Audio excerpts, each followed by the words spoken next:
దైవ మర్మములు సహోదరుడు భక్తసింగ్ గారి అనుభవంలో దేవుడు ఆయనకు బయలుపరిచిన మర్మములను అనుదినము పంచుకొనుట. డిసెంబర్ 22.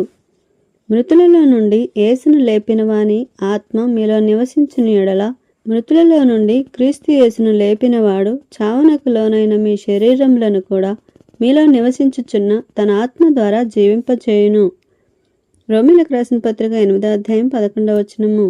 పరిశుద్ధాత్మకు జీవింపజేయు ఆత్మ అని కూడా పేరు.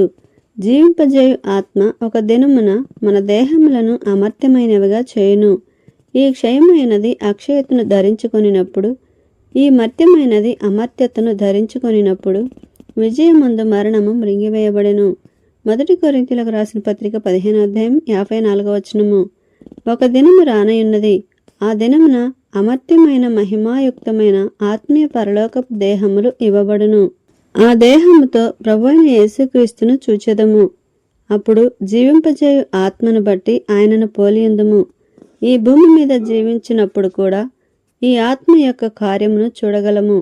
మనము శారీరకముగా బలహీనులమైనప్పుడు దేవుని సేవించుటకై ఆయన అధిక బలమును అనుగ్రహించును.